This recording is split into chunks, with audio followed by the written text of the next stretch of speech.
There's a moment late at night when the world feels too loud, too bright, too real. The brain, in its quiet rebellion, seeks escape in a quiet ritual. It's not just the drink that takes over, it's the way the brain rewires itself, numbing the noise, softening the edges of reality.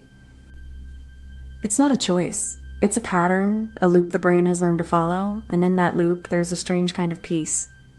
The brain, in its wisdom, knows that sometimes the only way to feel alive is to let go of the world entirely.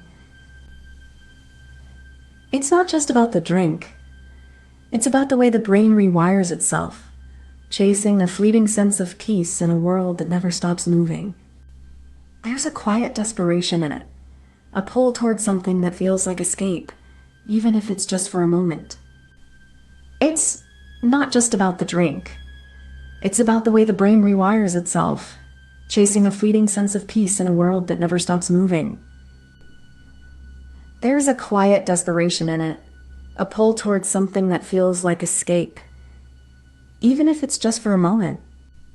The brain is wired for reward, and alcohol hijacks that system, creating a cycle that's hard to break. This isn't just a habit. It's a behavior that becomes a part of who we are, a way of coping that we might not even recognize anymore.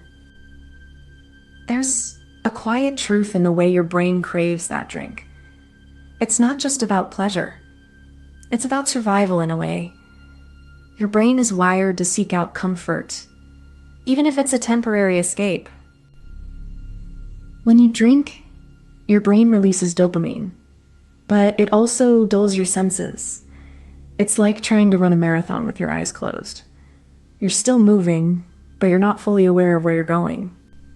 You might not realize it, but your brain is telling you something important. It's struggling. It's not just about the drink, but about the chaos of your day, the noise of your life, the weight of your thoughts. And here's the thing. You're not alone in this struggle. Many people feel this way, and it's a sign that something deeper is at play. Your brain is reaching out, not for a drink, but for understanding. So, if you're secretly wondering why you keep coming back to this, it's because your brain is trying to tell you something. It's not just about the drink. It's about the need for balance, for clarity, for peace. The first known records of alcohol use date back over 7,000 years, etched into the stones of ancient Mesopotamia. It was a sacred elixir, a gift from the gods, consumed in ritual and reverence. Yet, even then, it was a double-edged sword, offering both joy and ruin. As civilizations expanded, so did the reach of alcohol. It became a symbol of power, a tool of diplomacy, and a means of escape.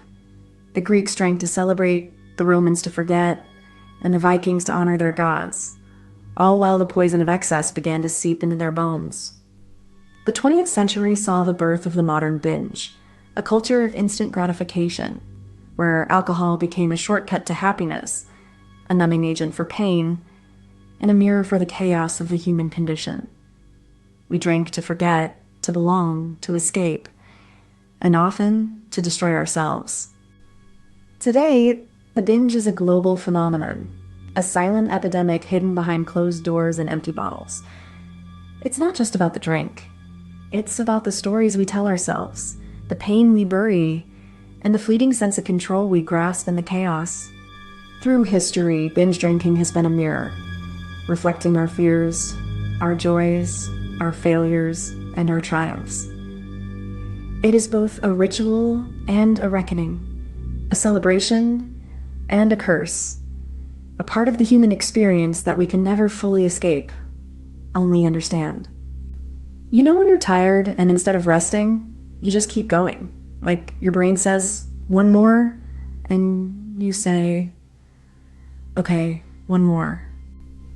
It's like your brain gets sleepy, but your body keeps moving, like it's trying to stay awake for something it can't remember. But you don't really know why you're smiling. It's like your brain is playing a game, and you're just along for the ride. And when it's over, You feel like you've lost something, but you don't know what. You just feel empty, like your brain forgot how to feel normal. You don't remember how you got there.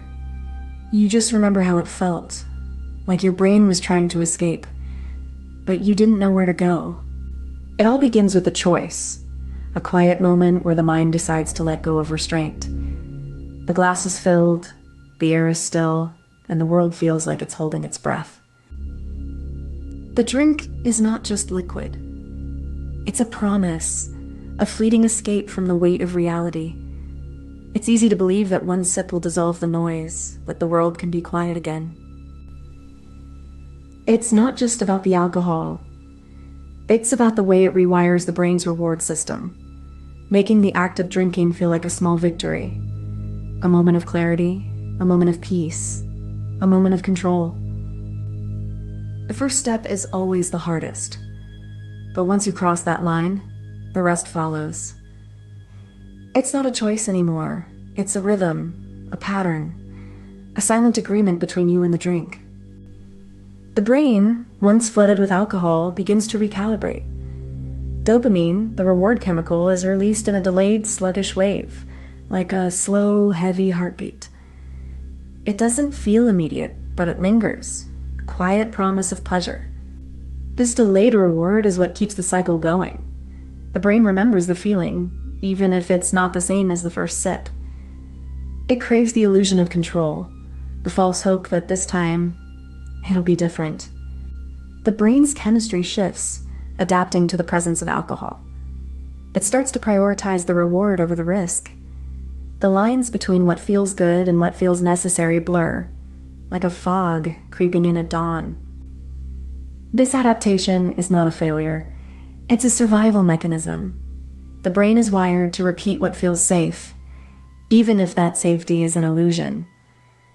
It's a cycle of comfort, of numbness, of temporary escape. And so, the brain finds its bliss in the binge. It doesn't seek joy, it seeks relief. It doesn't seek truth, it seeks oblivion. And in that oblivion, there is a strange kind of peace. The brain, in its clever twist, starts to associate the drink with something more than just a physical need. It begins to link the substance with a sense of comfort, with a kind of emotional relief that feels almost sacred. This connection isn't just about pleasure, it's about distraction. The brain learns to use the drink as a way to escape from the weight of the moment, to momentarily silence the noise of the world. This is where the brain's cleverness becomes its own kind of prison. It doesn't just crave the drink, it craves the escape from the self, the escape from the pain of being alive. The brain's twist is not a mistake. It's a survival mechanism, a way to cope, to numb the truth that life is full of pain and uncertainty. Neurons fire in patterns, and alcohol hijacks that rhythm, creating a temporary surge of euphoria. It's not just a drink, it's a chemical shortcut to a fleeting sense of peace.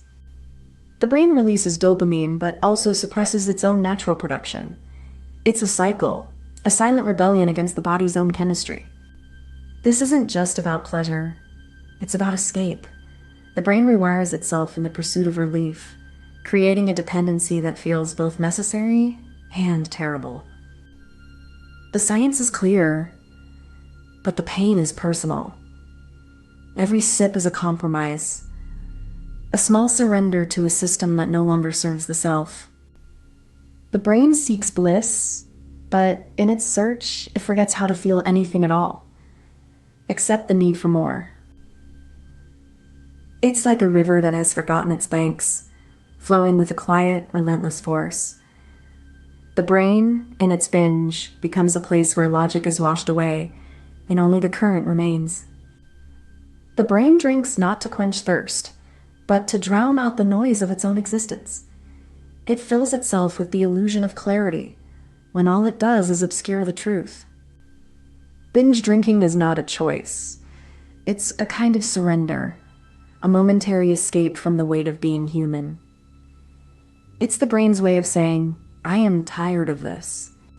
In this act, the brain becomes both the drinker and the drunk.